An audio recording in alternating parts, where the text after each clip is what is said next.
అన్నప్రాసన చేసిన జిల్లా కలెక్టర్ రిజ్వాన్ బాషా షేక్.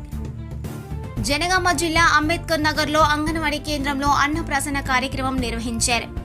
ఈ కార్యక్రమానికి ముఖ్య అతిథిగా పాల్గొన్న జనగామ జిల్లా కలెక్టర్ రిజ్వాన్ బాషా షేక్ తల్లి పాలతోనే శిశువుకు రోగనిరోధక శక్తి పెరిగి ఆరోగ్యంగా ఎదుగుతారని వివరించారు. 6 నెలలు దాటిన పిల్లలు తల్లి పాలతో పాటు అనుబంధ ఆహారం తీసుకోవాలి. ప్రతి గర్భిణీ బాలింతకు చెందిన ఇంట్లో వాళ్ళ భర్తకు, అత్తకు అవగాహన కల్పించాలని కోరారు. అంగన్వాడీ యొక్క సేవలను గర్భిణీలు, బాలింతలు, చిన్నారులు సెంటర్కు వచ్చి పౌష్టిక ఆహారాలను తీసుకొని ఆరోగ్యంగా ఉండాలని వారన్నారు. ఈ కార్యక్రమంలో జిల్లా సంక్షేమ అధికారిని జయంతి, 14వ వార్డు కౌన్సిలర్ పేర్ని స్వరూప, టీడీపీఓ రమాదేవి, ఏసీడీపీఓ సత్యవతి, అర్బన్ సూపర్వైజర్ పూర్ణిమ, అంగన్వాడీ టీచర్లు తదితరులు పాల్గొన్నారు. 5 సంవత్సరాల వరకు అప్పుడు ఒత్తిడి అనేది ఉండకూడదు. సో ఇప్పుడు మనం ప్రైవేట్ పంపించినట్టయితే 2 అండ్ పిల్లలకి వెహికల్ వస్తుంది. వెహికల్ ఎప్పుడు వస్తుంది? పొద్దున్నే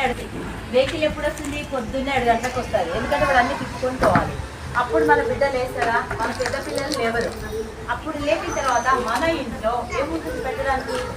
తినిపిస్తామా? ఏమన్నా తింటాడా? సరిగ్గా ముఖం లేపి ఏదో ఇలా అడిగేసుకొని యూనిఫామ్ వేస్తాం. సో మనం అనుకుంటాం మంచిగా యూనిఫామ్ ఉంది, బిడ్డని బస్ ఎక్కిస్తాం, మంచిగా పోయింది అని చెప్పుకోవడానికి బాగుంది. కానీ ఆ పిల్లలకి ఇక్కడ మన దగ్గర ఫుడ్ గ్రోత్ అనేది దానికి ఫుడ్ ఉండదు, ఇక్కడ ఉండదు. స్కూల్లో పోయిన తర్వాత వాళ్ళు ఏం తింటారో తెలియదు.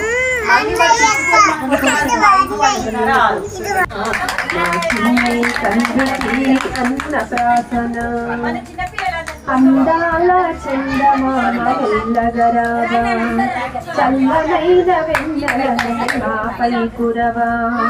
అందాల చందమామ వెళ్ళగరావా, చల్లనైన వెన్నెలనే మాపై కురవా.